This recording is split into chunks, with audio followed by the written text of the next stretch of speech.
Hello dear students, एक बार फिर से आप सभी का lecture number 7 de Broglie hypothesis, de Broglie अवधारणा या फिर डी ब्रोगली तरंगदैर्ध्य की जो अवधारणा है वो क्या है। आज अपना लेक्चर ये है।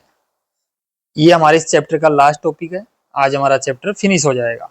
ओके, तो अब तक हमने प्रकाश विद्युत प्रभाव को पढ़ लिया, जिसमें हमने प्रकाश की कणीय प्रकृति के बारे में पढ़ा और उससे पहले हमने प्रकाश की तरंग प्रकृति के बारे में भी पढ़ लिया था।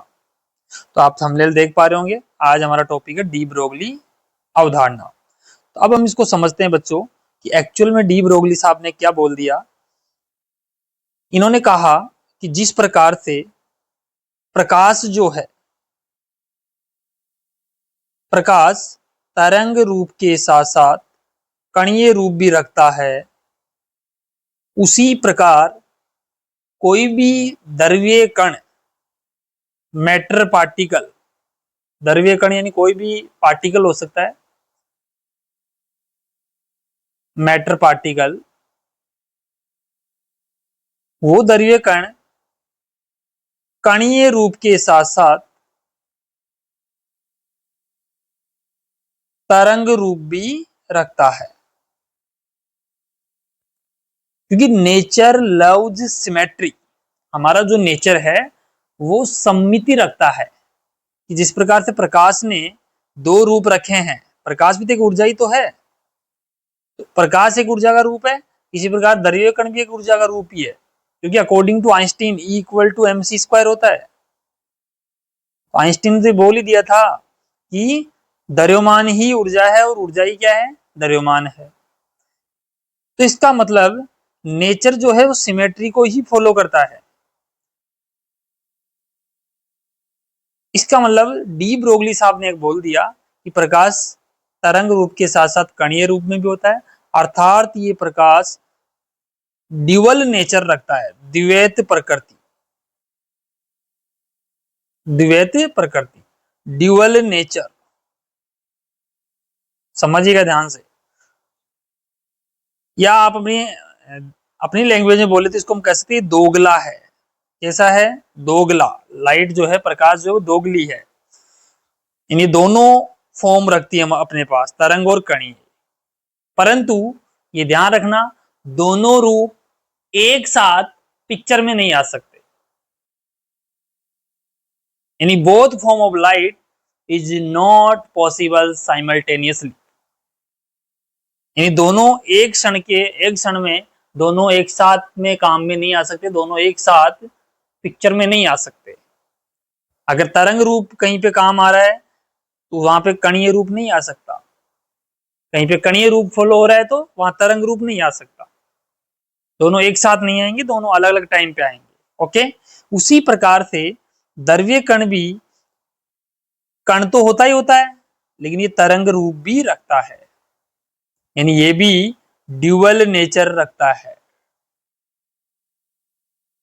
ये भी द्वैत प्रकृति रखता है। तो इस चैप्टर का नाम ही यही था कि dual nature of light and dual nature of radiation and matter. तो ये प्रकाश को हमने रेडिएशन बोला था वहां पे, रेडिएशन या विकिरण बोल सकते हो हिंदी में आप इसको, और मैटर तो हमारे पास यही पार्टिकल, जो कण होते हैं हमारे पास दैनिक जीवन में, आप जो भी कण देखते हैं वो वाले कण, पार्टिकल्स, फिजिकल पार्टिकल है, जिसका मास होता है कुछ ना कुछ, जिसका द्रव्यमान होगा कुछ ना कुछ।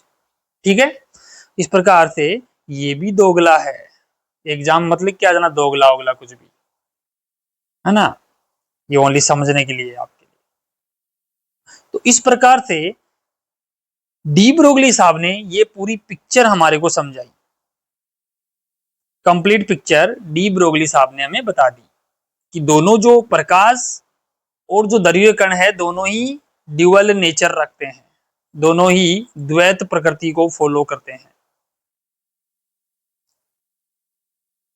ठीक है बच्चों, अब हम इसको कंक्लूड करते हैं, इस बात को पूरा निष्कर्ष निकाल लेते हैं कि हमारे पास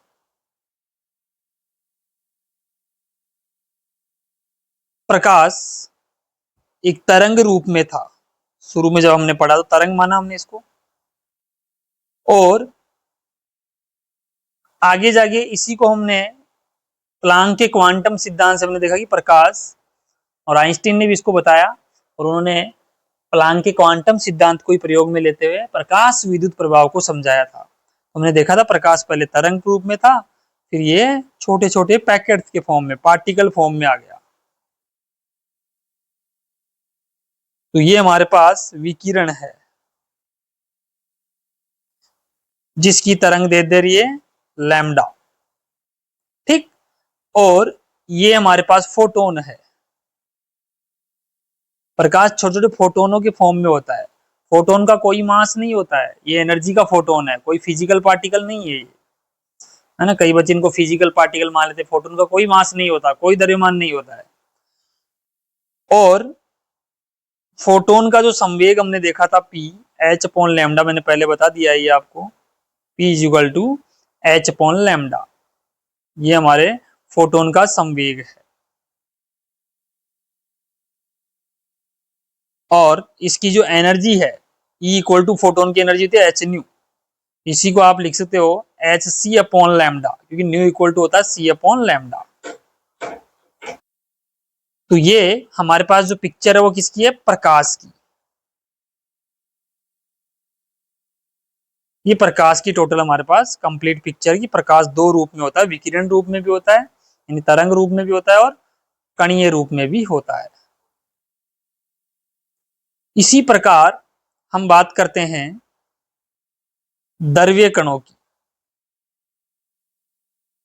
द्रव्य कण प्रकाश जैसे दो रूप में था, उसी प्रकार से द्रव्य कण भी दो रूप में होगा, कणीय रूप और तरंग रूप में। तो मान लीजिए कोई कण है जो कि v वेलोसिटी से मूव कर रहा है। अब ये डी ब्रोगली का स्टेटमेंट यहीं से आएगा, m मास का ये पार्टिकल है। याद रखें ये फिजिकल पार्टिकल है, इसका मास होगा, क्योंकि जो भी दैनिक जीवन में आप देखते हो चीजें, उनका मास होता है कुछ ना कुछ। क्या फोटोन आपको दिखता है क्या, उसका मास कहां से होगा, है ना। तो फोटोन आपको कहां दिखता ही नहीं है। इसी प्रकार m मास का पार्टिकल, जो कि डेली लाइफ में आप देखते हैं बहुत सारे पार्टिकल, इलेक्ट्रॉन है उसका भी मास है, प्रोटॉन का भी मास है। इलेक्ट्रॉन का mass 9.1 10 into 10 raise to the power minus 31, हालांकि मास बहुत कम है बट है। ये भौतिक कण है।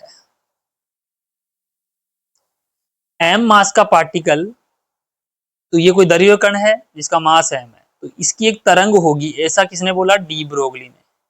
इस m मास के पार्टिकल, m द्रव्यमान के पार्टिकल के साथ में एक तरंग एसोसिएट होगी, एक तरंग संबद्ध होगी इससे, और इसी तरंग को हम बोलते हैं मैटर वेव। थोड़ी बहुत इंग्लिश में भी समझो आप चीजों को, मैटर वेव या द्रव्य तरंग। द्रव्य तरंग, या ये किसने बताया सारी चीजें, डी ब्रोगली ने, तो इसको बोल देते हैं डी ब्रोगली तरंग।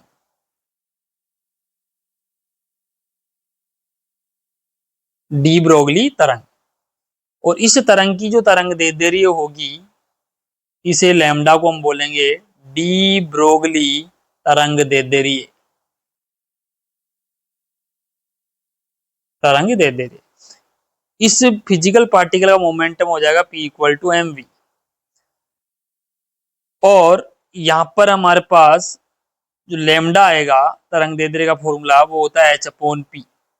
H का वैल्यू एम वी होगा यहाँ पर, वो P का वैल्यू। तो इस कण के लिए हमने तरंग रूप को समझा दिया, इसलिए कण तरंग रूप में भी हो सकता है और तरंग कण रूप में भी हो सकती है। ठीक है, तो ये आप चाहो तो इसको कहीं बना लेना, वैसे नोट्स में, वैसे एग्जाम में करके आने की जरूरत नहीं है, अगर करके आओ तो भी अच्छी बात है। इन पहले मैं डेफिनेशन बताऊंगा, उसके बाद में इसको आप लिखना, नोट्स के अंदर लिखो तो अपने, है ना, कोई दिक्कत नहीं, बना देना, चाहो तो दोनों डायग्राम आप बना देना। ठीक है, अब हम चलते हैं डी ब्रोगली ने क्या डेफिनेशन दिया।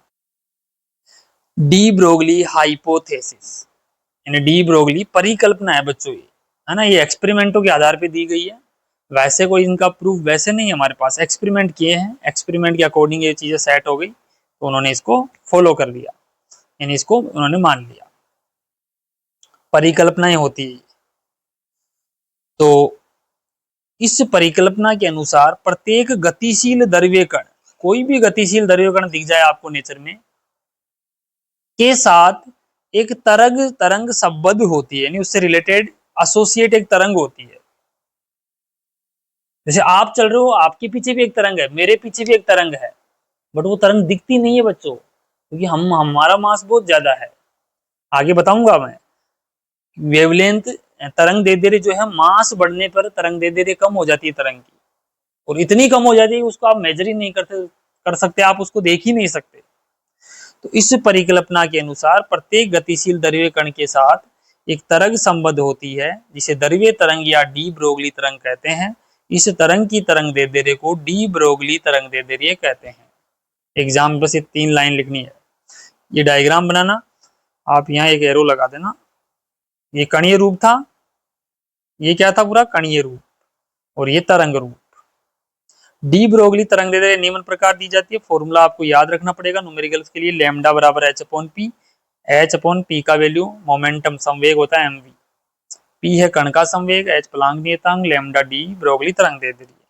यहाँ पर आप देखें लैम्डा किसकी इनवर्सली प्रोपोर्शनल है, एच तो कांस्टेंट है ना, तो लैम्डा हो गया पी के व्युत्क्रमानुपाती, या लैम्डा एम के भी क्या है, व्युत्क्रमानुपाती है, वी के भी क्या है, व्युत्क्रमानुपाती है। तो मास बढ़ाओगे तो तरंग दैर्ध्य कम हो जाएगी ना, ऐसे वेलोसिटी बढ़ाओगे तो तरंग दैर्ध्य फिर कम हो जाएगी। तो नीचे 2 लाइनों में मैंने ये बात लिखी है, बाहरी कणों के लिए डी ब्रोगली तरंग दैर्ध्य का मान बहुत कम होता है बच्चों, और इतना कम हो जाता है कि हम उसको मेजर ही नहीं कर सकते। जैसे आप देखते हो, हमें ओनली श्वेत प्रकाश दिखता है, जिसकी तरंग दैर्ध्य 4000 एंगस्ट्रॉम से 8000 के बीच में है, बस यही रीजन हमारे को दिखता है। 7800 के आसपास कुछ वैल्यू आती है, 3800 से 7800 ऐसा कुछ करके, तो उसी रीजन की हमें तरंग दैर्ध्य दिखती है बच्चों, बाकी तरंग दैर्ध्य हम नहीं देख सकते। इसका मतलब है बाहरी कणों के साथ भी तरंग होती है, लेकिन वो तरंग हमें कैसे दिखेगी, जब तरंग दैर्ध्य बहुत छोटी हो जाएगी, वेव ऐसे बिल्कुल बारीक वेव बनेगी, इतनी सूक्ष्म वेव बनेगी तो वो हमें दिखेगी नहीं।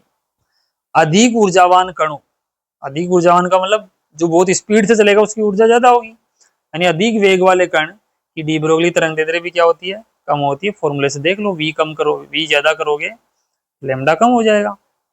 Lambda equal to h upon P.